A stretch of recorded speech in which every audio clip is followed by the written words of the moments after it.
Okay. Now, of course, Vichy, he knows that this is a possibility, and so he hasn't played the move short castle yet, which he may decide not to play too early because, for example, now that I haven't castled yet, the f1 square is still free for my knight. So maybe I'll maneuver the knight to, let's say, e3. And you might even, in this position, consider an h4, Potentially. g4, knight h2. And again, as you were mentioning, the f1 square is free, so you can do some stuff. You're a bit more flexible. Okay.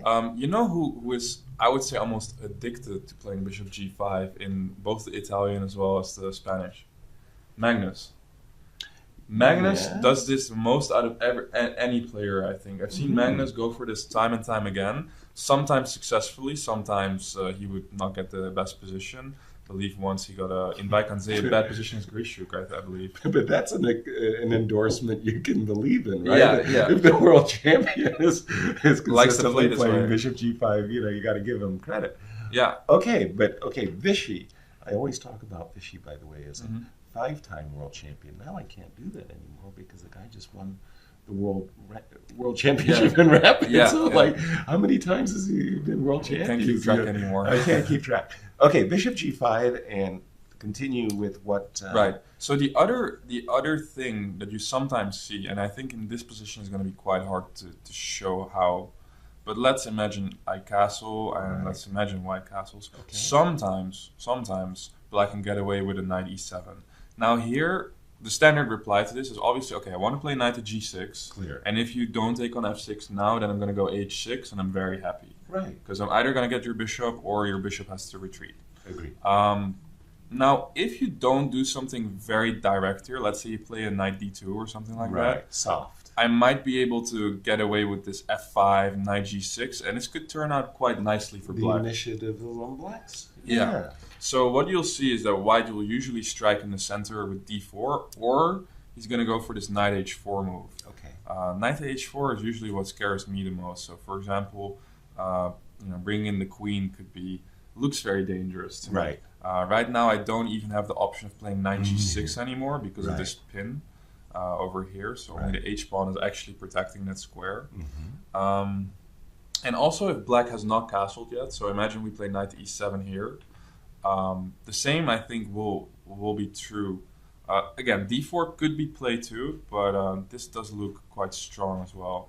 This is the stuff that scares you away from these lines. Yeah. So, for example, with knight g6, I can either play here, but maybe I could also consider playing queen h5. And I don't really enjoy these positions as black too much. I like them on the white side. All right. So what I'm expecting is h6. Not e7, but h6 and g5 is the doctor's prescription. Exactly. Yes. And the question is, can I go knight to h5? Usually I should be able to play that move, but there are some tactics we always have to check out. So is there a knight takes e5, for example? Well, here the diff is that the knight on c6 isn't protected, right? Yeah. So knight takes e5 does have the double attack on c6 and h5.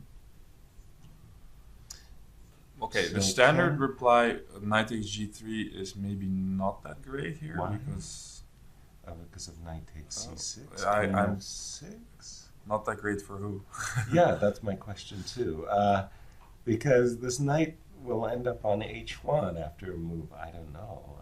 d4 or something. d4, And it will threaten checkmate again. Yeah, that's so, maybe this knight takes e5 is not working for white. Yeah. So this one's again supported by the knight. Yeah, this doesn't look good actually. So over here, queen f6. Is there a bishop takes f7? Probably not. King has to move. And I don't think there's any particularly I'm not scary. trusting this for white. I feel like it's definitely going to boomerang against you. Yeah, so knight to h5 is a typical move for black and probably could be played here too. But here there's a difference that the pawn on e5 after d3, d4, it's going to require you to address this pawn, right? Normally speaking, you want to back up with the bishop. Yeah, I want to back up with the bishop. Is bishop d5 an annoying turn. That's also typical with the bishop on c5 normally, that you have this bishop d5 idea. Exactly. At least temporarily causing some problems. Right. Normally I have to go bishop d7. b7 is the other option. But yeah, I see what you mean. Yeah. This could be problematic. I'm the pawn grubber in the family here. Yeah, you definitely are. Did you see that Eric Hansen had sent me a video of like a picture of myself? Yeah, sir. In a tactical moment, and then I see unprotected pawn, laser-like intensity in the eyes. It's like a beautiful tactical combination. Like wow, whatever pawn. The X-Man. I'm not sure. Okay, this does look scary, but maybe I could still try to make a few moves. Yes. Yeah. Okay. At the moment, I don't have. There's no petite combination. If I take on c6 and take on g5 after a trade of queens, I feel like I'm entitled to some compensation. Without question. You got your two bishops. Maybe I could even play something easy like f6. Right. That way, when you drive my knight back, the e5 pawn is protected. And is it the end of the story? Probably it is. I'm questioning knight e6.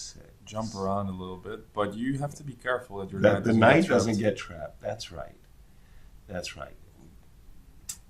Yeah, I'm a tempo or two away from making any claims. Yeah, black is absolutely fine.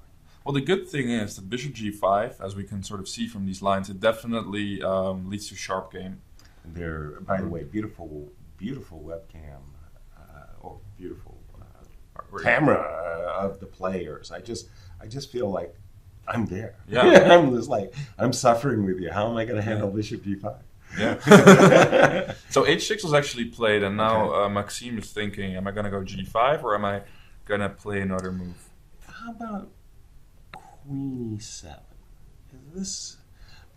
By the way, if I'm going to play queen e7, then I don't play it with h6, because the idea is that with the bishop on with queen e7, basically this is a waiting move. Mm-hmm. I'm kind of intimating that I may castle long, right? Oh wow, okay. With bishop h6 g5, bishop b7 castles long. But I'm also, you were pointing out knight e7 to g6 as an idea. Yeah. But here, there's an idea of knight to d8. To e6, right? Yes. That hits the bishop, and that's why I'm not playing h6. Mm-hmm. But I slow play it. For example, I'll play bishop b7. Yeah. Just bishop continue